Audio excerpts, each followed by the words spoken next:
The night the storm hit a homeless veteran and his old K9 found light in a deserted diner. What they built inside those frozen walls changed every heart in town. If this story already pulls at yours, hit like and subscribe. You won't forget Jack and Ranger. The snow came early that year, thick, relentless, and angry. Highway 17 stretched out in silence except for the occasional whimper of wind scraping across metal. Jack Callahan's old Ford pickup coughed, sputtered, and then died on the shoulder, its last groan swallowed by the storm. Inside the cab, his breath came out in small, uneven clouds. He rubbed his palms together, trying to stir life back into his numb fingers. "Come on, not tonight," he muttered, turning the key again. The engine groaned, then went quiet for good. He exhaled, a sound that was part frustration, part surrender. Beside him, on the torn leather seat, a German shepherd lifted its head. Ranger's eyes, amber and alert despite the frost, met his. One ear stood upright. The other, scarred and slightly bent, twitched at the sound of distant thunder. The dog had seen worse, so had the man. Jack reached over, ruffling the thick fur along Ranger's neck. "Guess it's just you and me again, soldier," he whispered. The dog responded with a soft whine, pressing his cold nose against Jack's hand. He looked out through the fogged windshield. Snowflakes swirled in the beam of the dying headlights, painting the world in motionless white. He could barely see the road now, just the faint outline of pine trees bowed under the weight of snow. He sat still, listening to the silence pressing in. It always got to him more than noise ever did. In Afghanistan, silence meant ambush. Back home, it meant memory. Jack glanced at the glove compartment. Inside, folded neatly like a relic, was a photograph, 3 soldiers in dusty uniforms, one holding a shepherd pup barely big enough to fit his arms. That pup was Ranger 6 years and a lifetime ago. He shut it quickly, as if the past could leak out and freeze him worse than the cold. When the temperature in the cab dropped below bearable, Jack sighed and grabbed his coat. "Come on," he said, pushing the door open. The wind howled in like a wild thing, biting through layers of denim and fatigue. Ranger jumped down first, landing in snow up to his knees, his paw prints deep and certain. Jack followed, boots crunching against ice, his breath vanishing in the white. They trudged along the edge of the highway, the storm thickening. Every few feet, Ranger would pause, look back, make sure Jack was still behind him. The man walked hunched against the wind, one hand shielding his face. Somewhere ahead, through the white blur, a faint light blinked. A sign. As they drew closer, the words became clearer through the frost, the copper spoon. Since 1965, the sign hung crooked on rusted chains, swaying with the wind. The windows behind it were dark, the door half buried in snow. Still, it was shelter. Jack stood there for a moment, staring at it.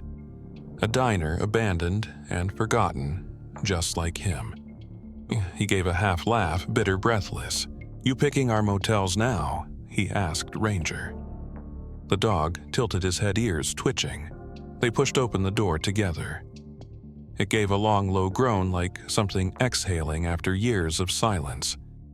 Inside, the air was thick with dust and ghosts of coffee long gone cold. The smell hit him, metal and faint traces of bacon long gone. The tables were overturned, menus scattered across the floor. A single stool at the counter still stood upright as if waiting. Ranger trotted in first, nose low, tail swaying. He sniffed along the baseboards, then toward the kitchen. Jack followed, slowly running his gloved hand across the counter. A thin film of ash clung to his fingers. He wiped it off on his jeans, then looked around, half expecting someone to step out from behind the counter and ask what he'd like to order. Instead, there was only the hum of wind squeezing through the cracks and the faint creak of the roof. He walked behind the counter, found a coffee maker still sitting there, its chrome, dull handle broken. "You think it still works?" he murmured. Ranger barked softly as if saying, "Try it." Jack chuckled. "You're the optimist, huh?" He plugged it into the wall. To his surprise, the machine sputtered, coughed, and blinked a single red light before dying again. But for a second, just 1 second, it had tried, and that was something. He looked down at Ranger. "Guess we both got a little life left in us." The wind outside began to howl, harder snow piling against the doorway. Jack found an old blanket hanging behind the counter and shook it out, sending a cloud of dust into the air. He laid it near the counter and sat down beside the dog. Ranger circled once, twice, then curled against his side. The warmth between them was small but real. Jack rested his head against the counter, eyes tracing the cracked ceiling tiles.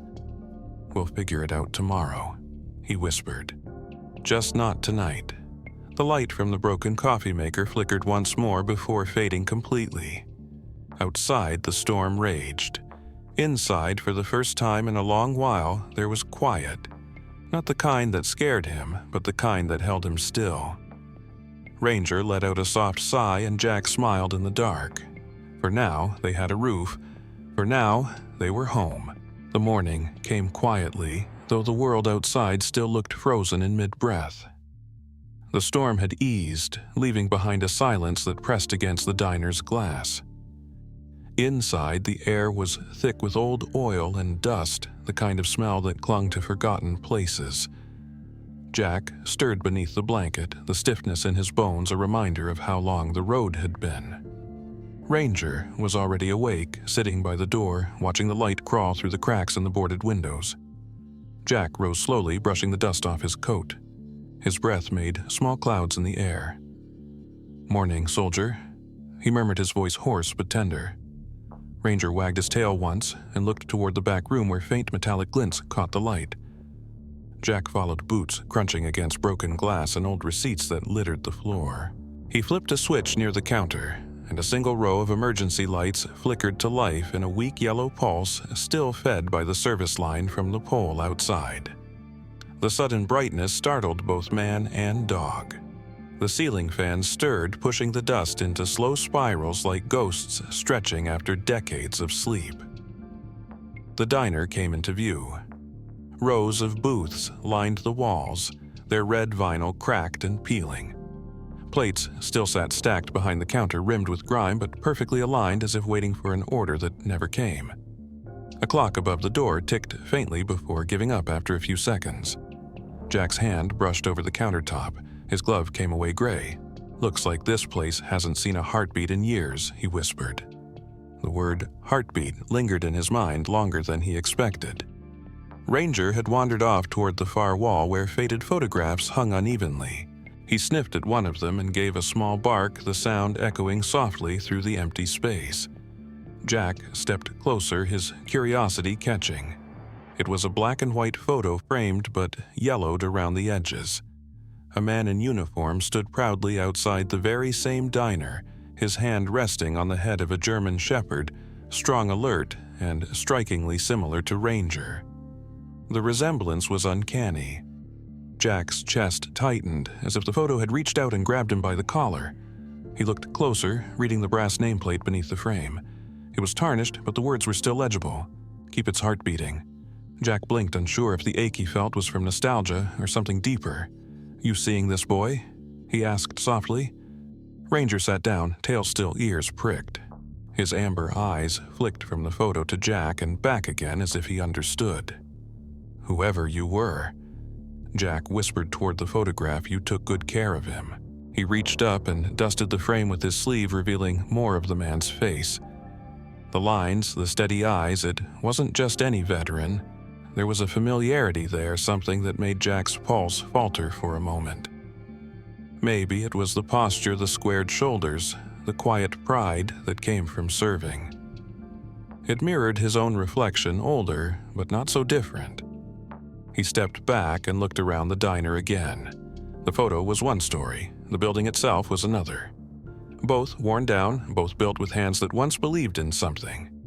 Maybe this was why Ranger had stopped here. Maybe the dog sensed what he couldn't.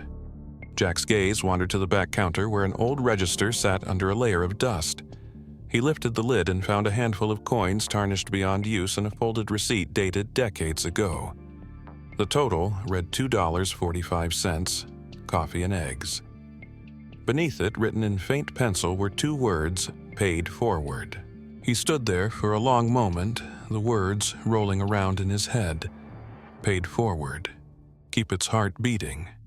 There was a pattern here, an echo of purpose left behind. Ranger barked again, a short sound that broke his trance. The dog stood near the kitchen door, now tail stiff, head tilted. Jack followed, stepping into the kitchen. The air changed colder, sharper.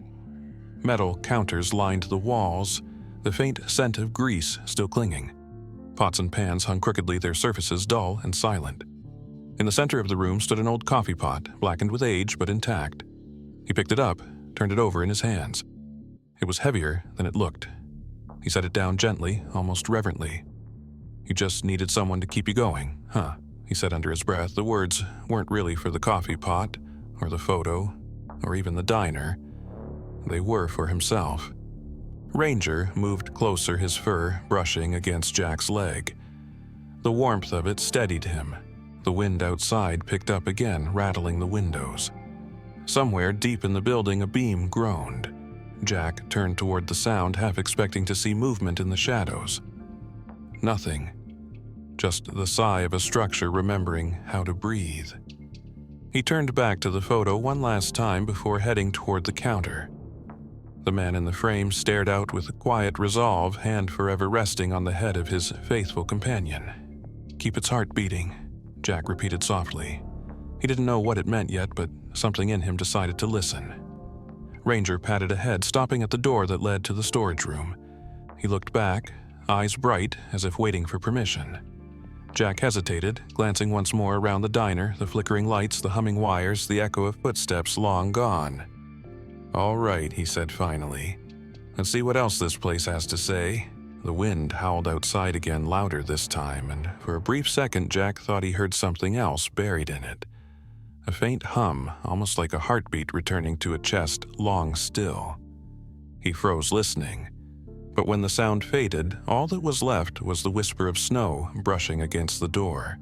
He exhaled slowly and stepped into the dark room beyond Ranger, close behind, unaware that the old building was simply settling as the wind pressed along its ribs. Morning came with a faint light that barely touched the frost on the diner's windows. The storm had passed, leaving the world still and pale. Jack sat behind the counter, rubbing warmth into his hands while Ranger dozed by the door, one ear flicking at every sound outside. The old coffee pot sat on the stove, its metal body dented and stained, but somehow it had survived. Jack filled it with melted snow, added a handful of grounds he found in a tin by the register, and turned the knob on the gas line. To his surprise, a weak hiss rose from the old propane line out back, followed by a flame. "Well, I'll be," he whispered, leaning back as the pot began to heat. The scent of coffee, bitter old and somehow comforting, filled the room. For the first time in months, Jack felt like he wasn't completely lost. Outside, the crunch of boots on snow approached. Ranger lifted his head, ears alert, a low growl rumbling in his chest. Jack glanced toward the window where a figure appeared. A woman in a heavy brown coat and wool hat gripping a walking stick. She peered through the glass, her eyes narrowing at the smoke curling from the diner's chimney. The door creaked open, cold air sweeping in as she stepped inside. "Hey," Jack said, raising his hand slightly, voice calm. "Didn't mean to cause a fuss." The woman looked around, her gaze sharp and assessing. "You shouldn't be here," she said. Her voice carried the quiet authority of age. "Just trying to stay warm," Jack replied. Ranger stood beside him, tail still but eyes watchful. Her gaze shifted to the coffee pot steaming on the stove. "That old pot still works." Jack smiled faintly. It just needed cleaning. For a moment, the air softened, the woman's shoulders eased, and something like nostalgia flickered in her eyes. She took a slow step closer, the smell of coffee wrapping around them like an old memory. "I haven't smelled that in years," she said quietly. Jack poured a little into a chipped mug he'd cleaned the night before and offered it to her. "Coffee's coffee," he said, "but this one's earned its stripes." She hesitated, then took the cup, wrapping her hands around it. The first sip brought a small broken smile to her lips. "You know," she said, "my husband used to make it just like this. He ran this diner before everything changed." Jack's hand froze midair. "Your husband, Earl Davidson," she said softly. "He was a good man. This place was his life." She looked around her eyes, tracing the worn counter and faded walls. After he passed, nobody had the heart to reopen it. I kept the keys, though. I couldn't bear to let go of what it meant. She pulled a small keyring from her pocket. The brass keys clinked together, worn smooth from years of being carried but never used. She placed them on the counter between them. "You seem like someone who could use a place to start again," she said. Jack stared at the keys, his throat tight. "Ma'am, it's Martha," she interrupted gently, "and I'm not giving you the diner, just the chance to make something of it." He nodded, unsure what to say. Ranger nudged his leg as if reminding him to breathe. Martha looked down at the dog, her expression softening further. "That's a fine-looking shepherd," she said. "Your partner? More than that," Jack replied quietly. "He saved my life more times than I can count." She smiled at Ranger. "Then maybe he'll save this place too." The coffee between them steamed. Outside, sunlight caught the edge of the snowbank, scattering tiny sparks of light through the window. Martha glanced around one more time, her fingers brushing against the counter as if greeting an old friend. "You know," she said, "Earl used to say this diner had a heart of its own. He believed as long as someone kept that coffee pot going, this town would have a pulse." Jack looked at the pot, still gently percolating, the rhythmic sound like a heartbeat echoing in the quiet room. "Maybe he was right," he said softly. Martha nodded. "If you can bring this place back to life, maybe we'll all breathe again." Her words hung in the air like the last note of a song. She turned toward the door, tucking her scarf around her neck. "Storms don't last forever, Mr. Callahan," she said before stepping out into the snow. Jack stood by the counter long after she left, staring at the keys gleaming faintly under the yellow light. He reached out and picked them up, the metal cold against his skin. Ranger rested his head on Jack's knee, eyes half closed as if sensing the shift in the air. "Looks like we've been enlisted again," Jack murmured, pocketing the keys. The coffee pot gurgled once more, releasing a puff of steam that curled toward the ceiling. Jack watched it rise and fade, wondering if Earl's ghost was somewhere in that cloud, nodding in approval. Outside, the snow had stopped falling. The world seemed to be holding its breath, waiting to see what he would do next. He poured another cup of coffee and set it on the counter across from him, letting it steam quietly. "For you, Earl," he said. Ranger's tail thumped once against the floor, the only sound in the room. Jack looked around the diner again, the cracked vinyl booths, the faded menu, the flickering lights overhead, and felt something he hadn't felt in a long time: purpose. He took a deep breath, savoring the warmth of the coffee and the silence that no longer felt empty. Outside, the wind shifted, carrying the faint scent of wood smoke and distant chimneys. Somewhere beyond the snowdrifts, life was beginning to stir again, and for the first time in years, Jack Callahan was ready to follow wherever it led. The afternoon light slanted through the diner's cracked windows, turning the dust in the air into golden haze. Outside, the snow had melted into shallow puddles, the world quiet, except for the slow drip from the awning. He sanded the splintered wood in slow, steady strokes that grounded him. Ranger lay nearby, head resting on his paws, his gaze following Jack's every move. Occasionally, the dog's tail flicked against the floor, the soft thud echoing in the stillness. Jack paused to stretch his back, wiping sweat and sawdust from his face with a rag. The scent of old timber mixed with faint coffee in the air. He had fixed one of the hinges on the door that morning and repaired 2 of the booth seats. It was slow work, but it felt like progress, something solid beneath his hands. "One board at a time, huh?" he said aloud. Ranger gave a low chuff as if in agreement. A faint sound came from outside footsteps crunching lightly on gravel. Ranger's ears perked up. Jack glanced toward the window. Through the fogged glass, he caught sight of a shadow moving near the door, small and hesitant. He stepped forward, pushing the door open. Cold air slipped in, carrying the faint smell of wet earth. Standing a few feet away was a boy, maybe 14, thin and pale under a too large coat. His hair stuck out from beneath a knit cap, and his hands were shoved deep into his pockets. The boy's gaze darted between Jack and the dog, wary but curious. "You lost Kid, Jack?" asked, keeping his tone light. The boy shook his head. "No, sir, I was just looking at what the diner." His voice cracked slightly. My dad used to work here before it closed. Jack's expression softened. Is that right? The boy nodded. He was the cook. Before he stopped, eyes flicking downward. Ranger moved closer, sniffing his boots before settling back beside Jack. What's your name? Jack asked. Eli, the boy said quietly. Eli Porter. Jack nodded slowly, recognizing the surname. Porter, he repeated. Your dad was Sam Porter, wasn't he? The boy's eyes widened. You knew him? Jack smiled faintly. Didn't know him, no, but I've seen his work. He tapped the counter beside him. This right here, he built it, didn't he?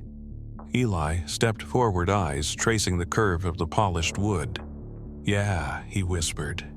He used to say this counter was the backbone of the place. Said if the counter stood, the diner would too.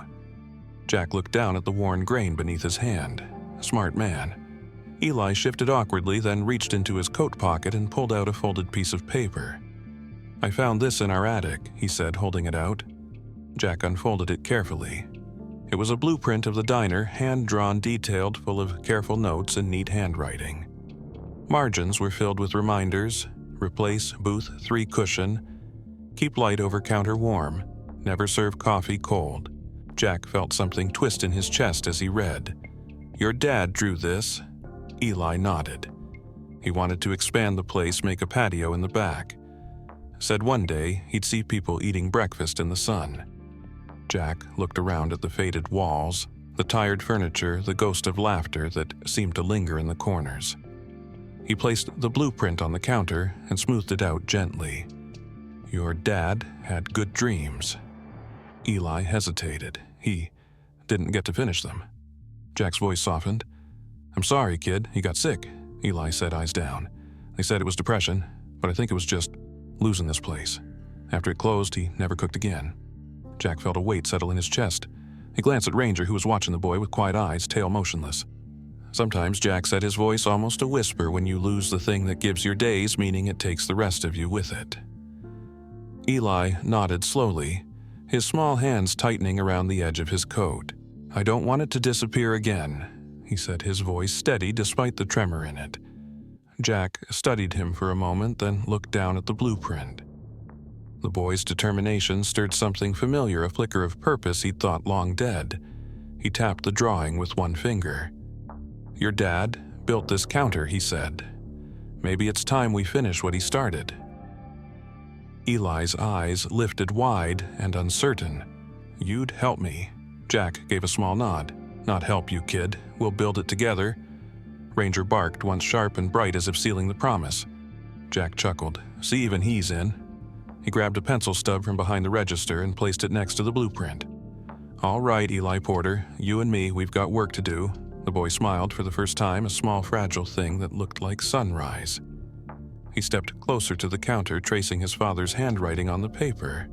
He always said the diner had a good heart, he murmured.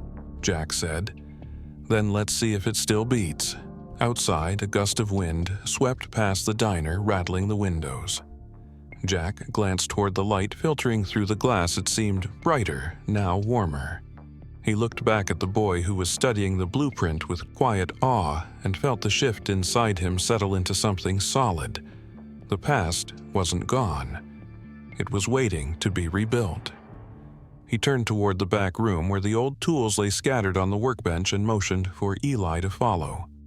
Come on, he said. First lesson of rebuilding everything starts with cleaning up the mess. Eli grinned, grabbed the end of the blueprint, and followed close behind Ranger, trotting after them, tail swaying. The sound of laughter, soft, hesitant, but real, rose for the first time within those dusty walls, mingling with the faint hum of the lights. The diner, it seemed, was listening. The days began to stretch longer as winter loosened its grip. The snow outside the diner receded, leaving behind a patchwork of mud and thawing earth. Inside, the sound of hammers, saws, and laughter began to replace the silence that had once owned the place.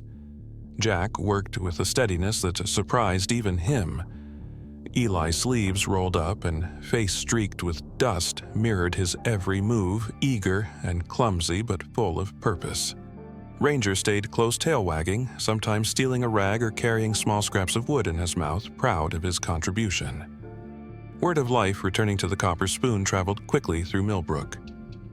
One morning, Martha arrived wrapped in her heavy coat, balancing a stack of old table legs in her arms. "You'll need these," she'd said, her eyes twinkling. "They used to hold up better days." The mailman Gerald stopped by later that afternoon, lugging a box of nails and bolts from his shed. "They've been sitting there for years," he said. "Better they hold something together again." By the end of the week, 2 brothers from down the road showed up with cans of paint, arguing over whether the walls should be cream or pale blue. "You can't make a place feel warm with cold colors," the older one said. "You can't make it look alive without light," the younger shot back. Jack let them debate while he sanded another beam, smiling to himself. The diner had begun to hum again like an old song, picking up where it left off. In the quiet moments between work, Jack sometimes caught himself listening to the rhythm of it all, the scrape of a chair, Eli's laugh, the thud of Ranger's paws against the floor. It sounded like breathing. Late one evening, when the others had gone home, Jack and Eli stayed behind to finish patching the floor near the counter. The boards were warped from years of neglect. "This part's older than the rest," Jack said, crouching beside the boy. "Feels different." Eli tapped one with his hammer, and a hollow echo answered back. "There's something under here," he said, wide-eyed. Ranger, curious, padded over and sniffed at the spot. His ears perked, then he began to dig with careful precision, scraping the old wood with his paws. "Easy, buddy," Jack said, setting his tools aside. Ranger kept working until his nails hit something solid. Jack helped clear away the debris until they uncovered a small tin box, rusted and dented, but still sealed. "Well, I'll be," Jack murmured, brushing dirt from its lid. Eli leaned close, his voice hushed. "Do you think it's money?" Jack shook his head. "No, people don't hide treasure in diners, kid. They hide memories." He pried the lid open with a screwdriver and the hinges creaked before giving way. Inside, there was no gold, just a folded envelope yellowed with age and a pair of military dog tags resting on top. Jack froze. His hands trembled as he lifted the tags into the light. They were scratched, worn, but the name was still visible. Daniel H. Reeves. Jack's breath caught. For a moment, the room disappeared. The sound of laughter faded, replaced by the ringing echo of gunfire, desert wind, and voices calling through smoke. He whispered the name again, barely audible. "Reeves." Eli looked up. "You knew him?" Jack nodded slowly, his eyes distant. "We served together. Afghanistan, 2004. He was my commanding officer." He swallowed hard, his voice thickening. "He saved my life."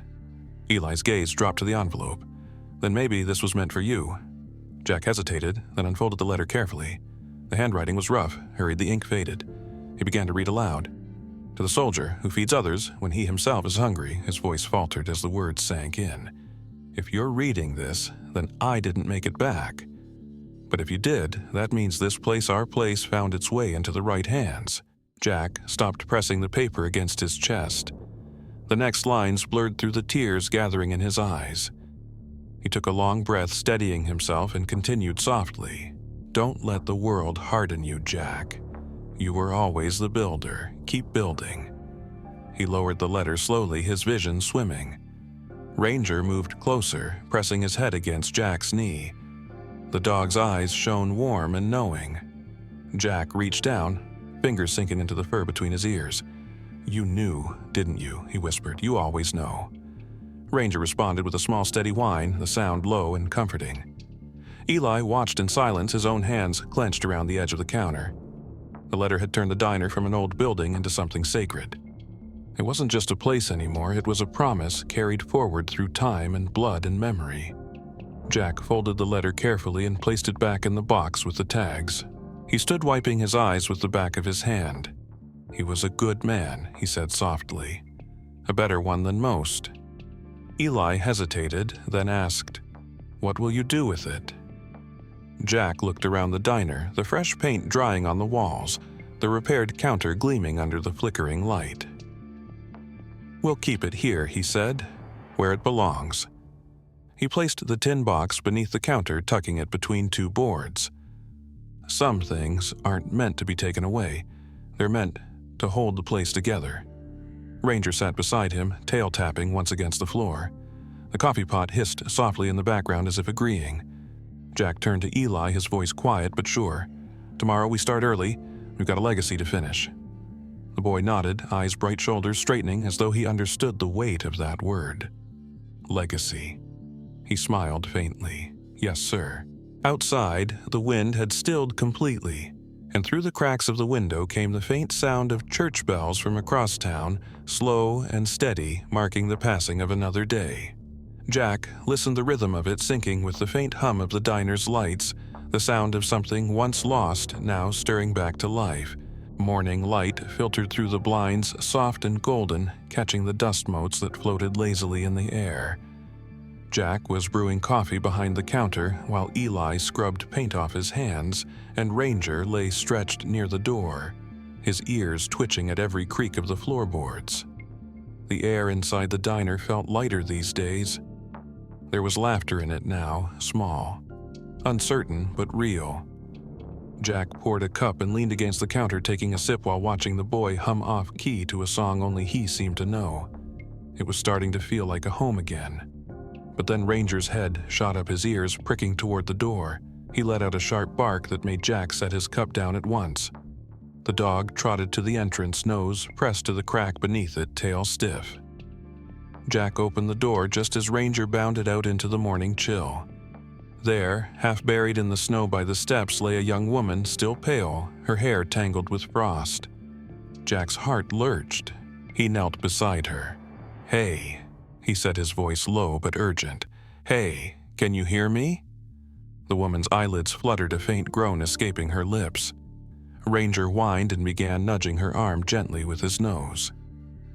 Eli appeared behind Jack, eyes wide. She's breathing," Jack said quickly. "Grab a blanket now."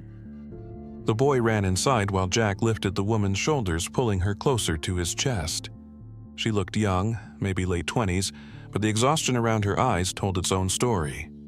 When Eli returned, they wrapped her tightly and carried her inside, laying her near the counter where the air was warmest. Jack lit the stove and turned up the heat. "Stay with me," he murmured, brushing her hair back from her face. Her skin was cold, but color began to creep back slowly. After a few moments, her eyes opened, dazed and unsure. "Where am I?" she whispered. "The copper spoon." Jack replied softly, "You passed out there. You're safe." "The copper spoon," she repeated as though the name belonged to a dream she half remembered. She tried to sit up, but Jack steadied her. "Easy. You need to rest." Ranger sat close, watching her with that strange knowing look he reserved for those who were broken but still trying. The woman reached out a trembling hand to pat his head.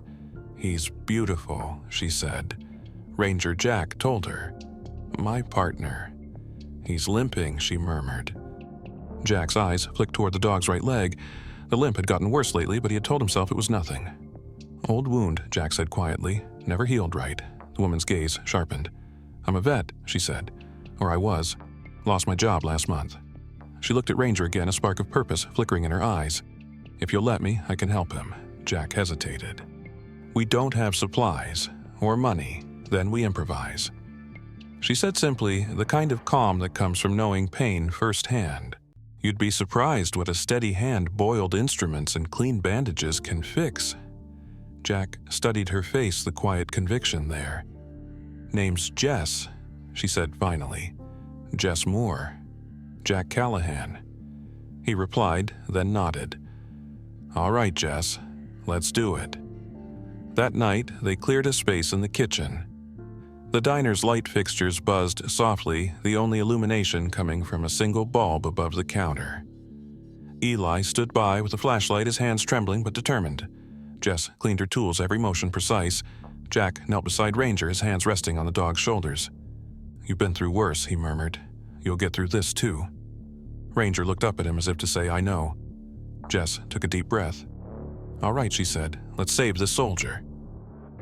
The next hour passed in near silence, broken only by the hum of the light and Ranger's occasional whimper. Jess worked steadily, her face set in concentration. Jack kept his hand on Ranger's head, whispering to him every few moments. "You're home now, soldier. he said, when Ranger tensed his voice, trembling but firm. Eli's light wavered, then steadied as he took a deep breath and held it still. Time blurred into a single heartbeat, and then Jess sat back, exhaling. "It's out," she said softly. In the tray beside her lay a small, misshapen piece of metal, dull, deadly, and finally gone. She pressed a bandage against Ranger's leg. "He'll need rest," she said. Jack looked at her, his eyes shining. "You just gave him a second life." Jess smiled tiredly. "Maybe we all needed one." The first light of dawn slipped through the window, washing the diner in soft gold. Ranger stirred, then lifted his head weakly, his eyes finding Jack's. Jack laughed quietly, tears catching in his voice. "There you go. Tough as they come." Eli grinned relief, flooding his face. Jess leaned back against the wall, exhausted but smiling, her hands trembling from adrenaline. For a moment, none of them spoke. The world outside was silent, holding its breath. The coffee pot clicked on, automatically releasing a curl of steam into the air. It smelled like warmth and beginning. Jack reached out, resting a hand on Ranger's head, then on Jess's shoulder. "Looks like this diner's healing more than just walls," he said softly. The three of them sat there in the pale light, the hum of the heater and Ranger's steady breathing filling the space between them. Outside, the sun climbed slowly above the horizon, and for the first time the copper spoon looked less like a relic and more like a heartbeat returning to life. The wind began to howl long before the storm arrived. It came first as a low moan across the fields, slipping through the cracks of the diner like a warning. Jack looked up from the counter he was varnishing and saw the sky through the window, a heavy gray curtain rolling in fast. "Looks like trouble," he murmured. Jess glanced up from her notepad where she had been sketching ideas for a sign. "They said a snow front's moving through," she said. "Maybe it'll pass," but the worry in her voice betrayed the hope in her words. Eli was on a ladder near the window, tightening a screw on one of the light fixtures. "It's just wind," he said with the careless faith of youth. "We've been through worse." Jack gave him a look, then smiled faintly. "Maybe, but better to be ready for it anyway." Ranger stood near the door, restless, pacing. The hair along his neck bristled as if he could already smell the storm's breath. By evening, the sky had turned black. Snow began to fall in thick sheets, battering the windows. Jack checked the roof, reinforcing the beams where he could, while Jess gathered blankets and Eli stacked chairs against the wall. The wind screamed louder, rattling every window pane. "We'll wait it out here," Jack said, trying to sound calm. "The roof's solid." The words had barely left his mouth when a sharp crack echoed overhead. Ranger barked once, then twice a warning.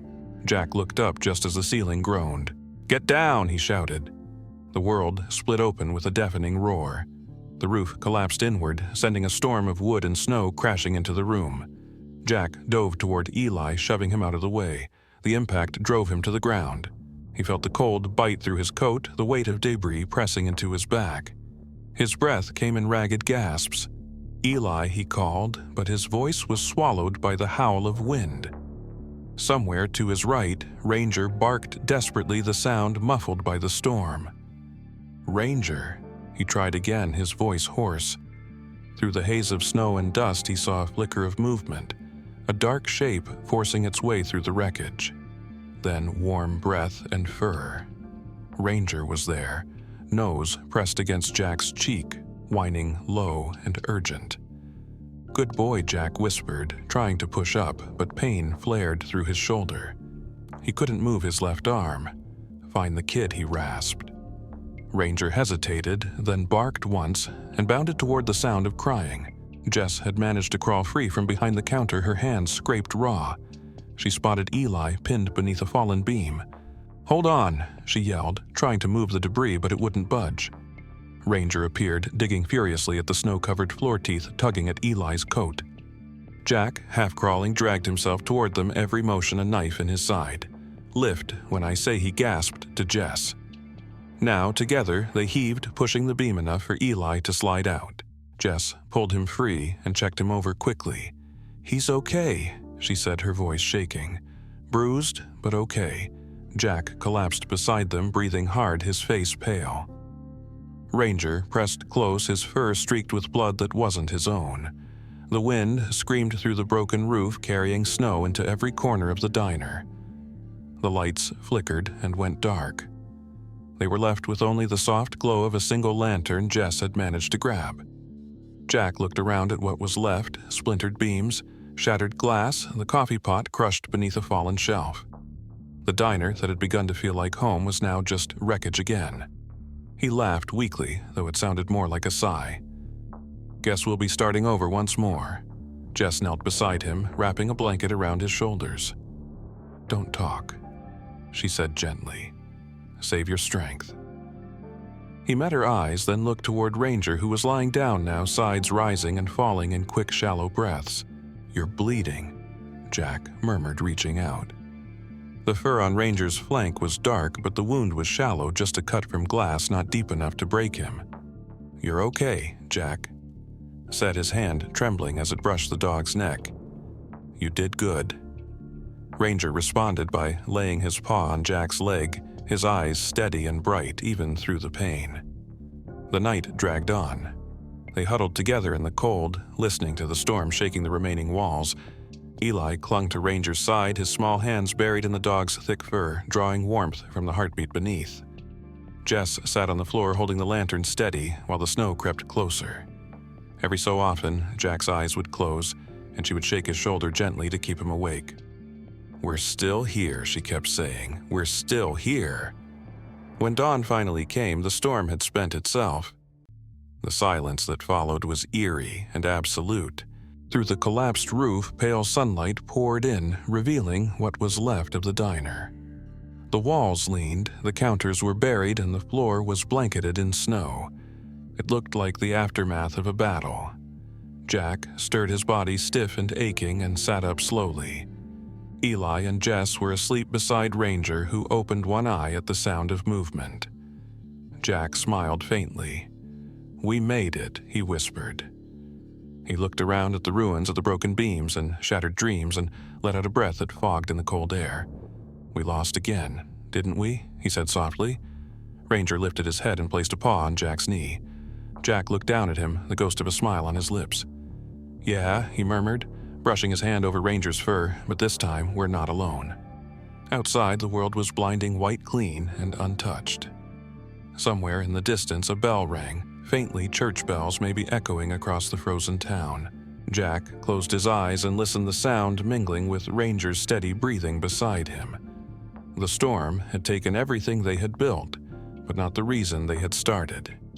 He sat there, his hand resting on the dog's back, feeling the warmth beneath the frost as the first light of morning spread across the ruins of the Copper Spoon. A week after the storm, the world outside had begun to thaw, but the diner still sat broken and battered beneath its blanket of snow. Jack had spent every morning hauling wood, patching holes and clearing debris with Eli's help. Jess tended to Ranger's wounds and brewed coffee on a camp stove salvaged from the wreckage. It wasn't much, but the smell of coffee drifting into the cold air made the place feel alive again. The town had rallied behind them. Martha brought soup, the mailman delivered spare lumber, and a few teenagers stopped by to help shovel the snow off what remained of the roof. The Copper Spoon might have been half destroyed, but its heart was beating louder than ever. Then one morning, a black SUV pulled up in front of the diner, the sound of its tires crunching through ice, breaking the fragile peace. Jack looked up from his work, squinting at the sleek car that didn't belong in Millbrook. The door opened and a man stepped out, tall, sharply dressed and out of place among the chipped paint and snowbanks. He adjusted his scarf and approached with a slow, deliberate stride.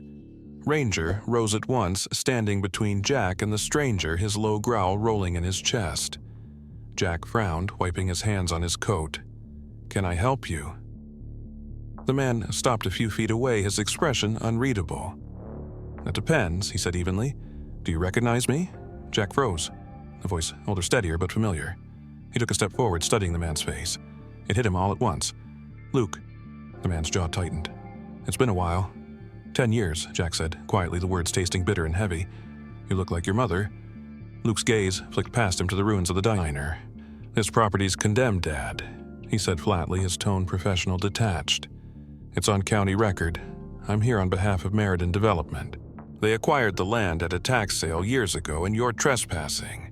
The air seemed to thicken between them. Jack let out a slow breath. "Meriden, you're working for them." "They're offering to rebuild this block," Luke said. "Housing new businesses. It's a good thing, but you can't stay here. You don't own it." "No one did," Jack said, his voice rising just a little. "Until people cared again." Luke's eyes softened for a brief moment, but his tone didn't change. "This isn't personal, Dad. It's the law." Jack stared at him for a long moment, then nodded. "The law?" He echoed quietly. He turned and looked around at the patched beams, at the faded photos that had somehow survived the storm, at Ranger, sitting beside Eli near the counter. "This place isn't condemned," he said finally. "It's coming back to life." Luke looked down at the snow-covered ground, then back at him.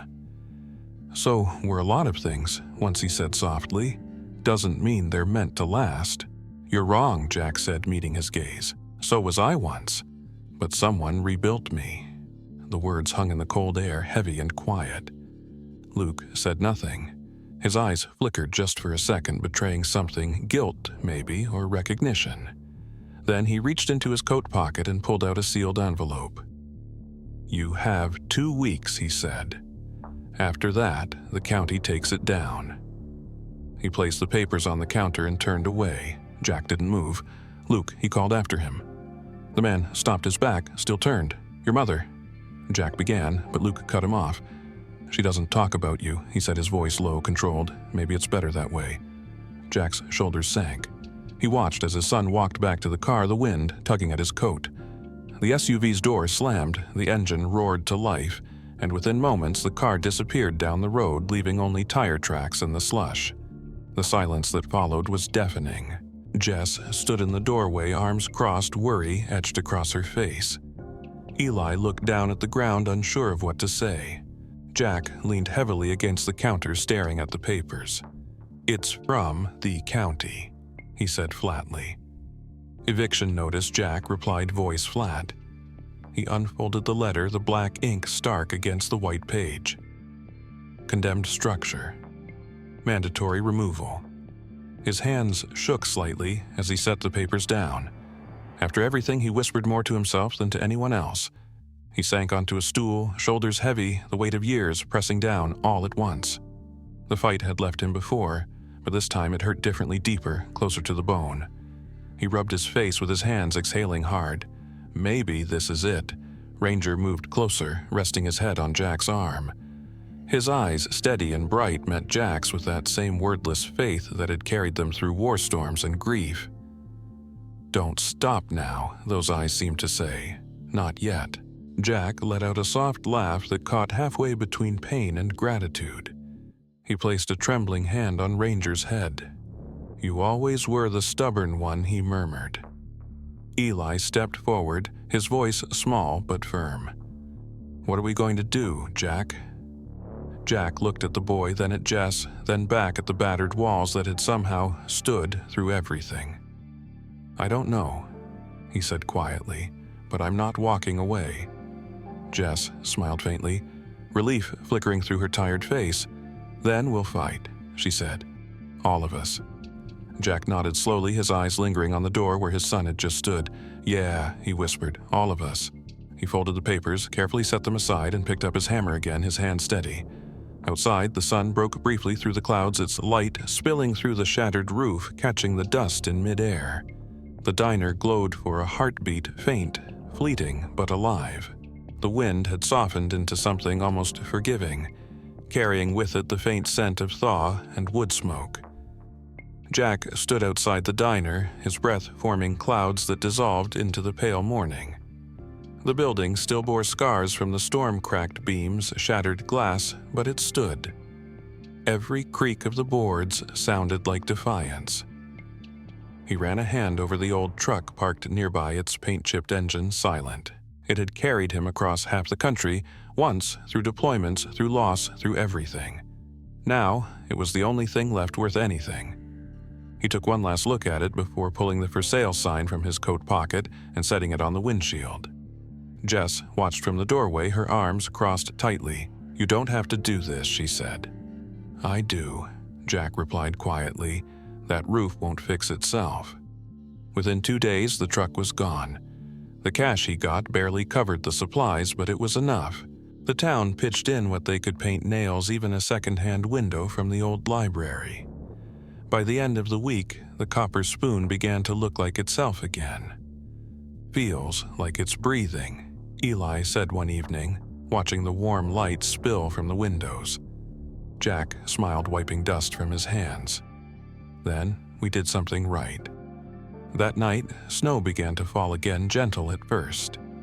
Jack sat by the counter sipping coffee while Ranger lay at his feet. The old dog's breathing had grown heavier lately, a quiet rasp underneath every inhale. "You've done enough, old boy," Jack murmured. "Rest easy tonight." Ranger's tail thumped once in reply. Jess and Eli had gone home to rest, leaving the diner quiet. Outside, the snow deepened. Jack turned off the lights and stepped out to check on Martha's house down the road. She hadn't come by in days, and the thought gnawed at him. Her porch light was off when he arrived, and the wind had already buried half her walkway in white. "Martha," he called. No answer. He tried the door, it gave way easily. Inside, the air was cold still. He found her near the back door, collapsed beside a fallen chair, her gray hair dusted with snow that had blown in through the open window. "Oh no," he breathed, dropping to his knees. Her pulse was faint, but there. "Hang on." He wrapped her in his coat and lifted her into his arms, the strain biting into his wounded shoulder. The walk back to the diner felt endless. The snow blinded him, the cold bit through every layer, and each step felt heavier than the last. By the time he reached the door, his breath came in ragged bursts. He laid Martha gently near the stove, covered her with a blanket, and reached for the phone. The line was dead. His vision swam the room, spinning. "Just stay with me," he whispered before everything went dark. Ranger whined, circling him, pawing at his shoulder. When Jack didn't move, the dog let out a sharp bark and bolted out the door into the storm. His paws hit the frozen ground, snow spraying behind him as he ran through the silent streets. Lights flickered behind frosted windows as he passed, his barks echoing through the night. He reached Eli's house first, scratching at the door, barking, until the boy appeared, startled and half asleep. Ranger Eli shouted, grabbing his coat. The dog turned and took off again, pausing only to make sure he was followed. By the time Jess joined them, drawn by the noise, the two were already sprinting toward the diner. Ranger led them through knee-deep snow, stopping only once to glance back as if urging them to hurry. When they reached the diner, the wind had nearly buried the front steps. Jess pushed through the door, her voice shaking. "Jack." There he was, collapsed beside the stove, pale but breathing. Martha lay wrapped in blankets beside him, her chest rising weakly. Jess dropped to her knees, checking pulses, her breath quick and focused. "He's alive," she said, relief flooding her tone. "We have to get them to the hospital." Together, they lifted Jack and Martha into the back of Jess's truck, the tires spinning before catching the icy road. Ranger tried to climb in, but Jess stopped him. "Stay," she said. "We'll be back." The dog watched them disappear into the white, his chest heaving. Hours later, the storm quieted. The diner stood alone again. Ranger dragged himself beneath the awning, lying down in the snow, his breath shallow but steady. His body trembled with exhaustion. Somewhere in the distance, a siren wailed. When Jack opened his eyes, everything was bright and sterile. The rhythmic beep of a heart monitor filled the silence. He blinked, disoriented, until Jess's face came into view beside the bed. "Welcome back," she said softly, her smile tired but genuine. "You scared us." Jack's voice was barely a whisper. "Ranger." Jess took his hand gently. "He's still fighting Jack, just like his handler." Her words broke something open in him. He turned his head toward the doorway and froze. Eli led Ranger into the room, the dog limping slightly, his fur still matted with frost. "You made it, soldier." Jack whispered, tears spilling freely. Ranger took one more step, then another, until he reached the bedside. Jack reached down, fingers trembling, and cupped the dog's head. "You always do," he said. Ranger leaned into his hand, pressing his weight against him, his body warm and solid. Jess smiled through tears, and Eli, who had been standing quietly at the corner, let out a breath that trembled between laughter and relief. Outside the hospital window, the sun broke through the clouds, scattering light across the snow-covered streets. The storm had finally passed. Inside, the steady rhythm of the monitor matched the quiet thump of Ranger's tail against the floor. 2 heartbeats in sync, fragile but alive.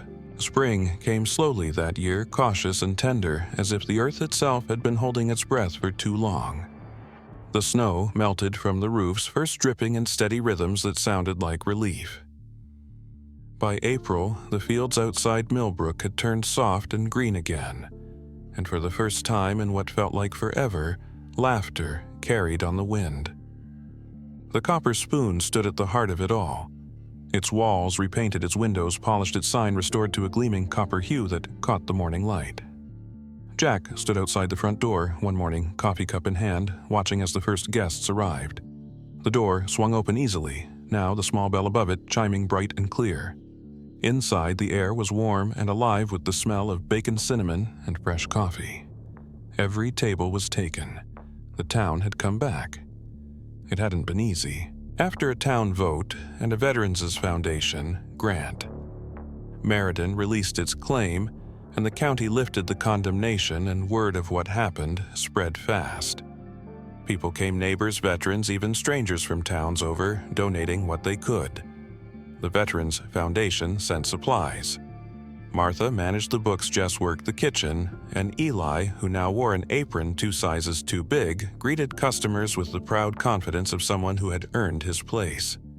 Even the mayor stopped by, promising that this old diner's heart still beats.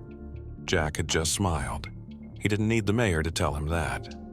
One morning, a familiar car pulled up to the curb. Jack looked through the window and saw Luke stepping out dressed not in his suit, but in jeans and a plain jacket. He paused before walking in as if the threshold demanded more than just a step. Jack met his gaze, uncertain but open. Luke approached slowly. "You did it," he said, his voice quieter than before. "You really rebuilt it." Jack wiped his hands on a towel, nodding. Not alone. The silence between them hung heavy for a moment, filled with things unsaid. Then Luke took a breath. "I was wrong," he admitted, "about this place, about you." He hesitated, then added, "Mom passed along your letter. She said maybe it's time I stopped fighting ghosts." Jack's throat tightened, but he smiled faintly. "We've all got our ghosts," he said. "Some just choose better battles." Luke looked around at the people laughing, the sound of plates clinking, the life humming through every corner of the diner. "You need help?" he asked. Jack arched an eyebrow. "You offering?" Luke nodded. "If you'll have me." Jack extended his hand. "Grab an apron, son." And just like that, the years of distance softened.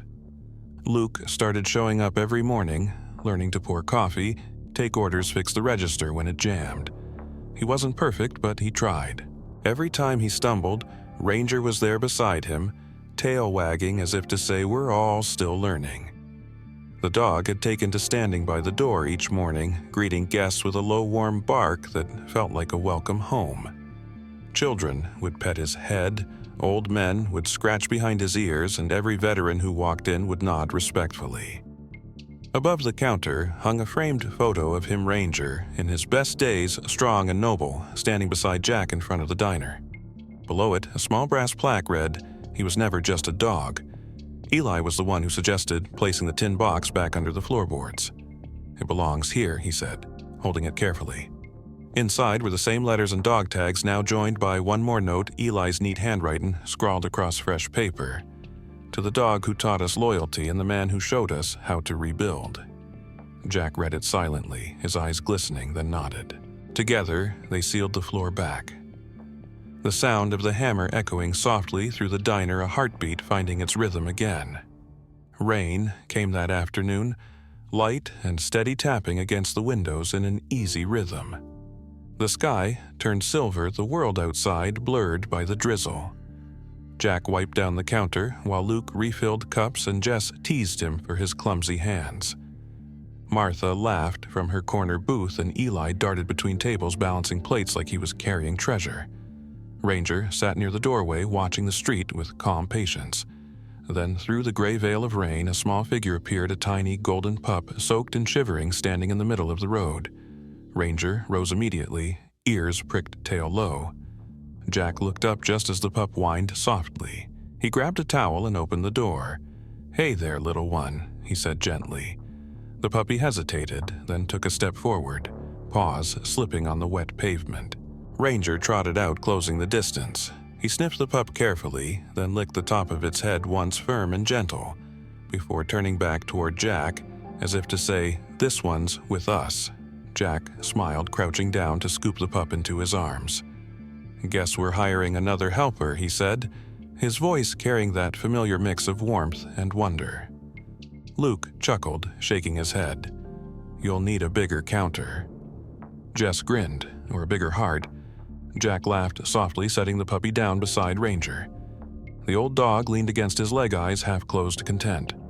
Behind them, the coffee machine clicked on, releasing a hiss of steam that curled upward in a thin white plume. The smell filled the diner, rich and comforting. Outside, the rain kept falling, a steady percussion that blended with the murmur of voices and the faint hum of music playing from the radio. Jack turned toward the window, watching the reflection of the glowing sign above the door, the copper spoon. It shimmered in the glass, bright and steady against the gray sky. For a long moment he stood there, one hand resting on Ranger's head, the other wrapped around a steaming mug. "We did it," he whispered. Ranger's tail thumped softly in reply, and as thunder rolled gently in the distance and laughter filled the room, the coffee pot bubbled once more, its sound blending with the rain outside, a slow, rhythmic pulse. A heartbeat, the same one that had started it all. If this story moved you, hit like and subscribe for more heartfelt tales like this one. Which moment stayed with you the most, the storm, the letter, or Ranger's return? Tell me in the comments and let me know where you're watching from.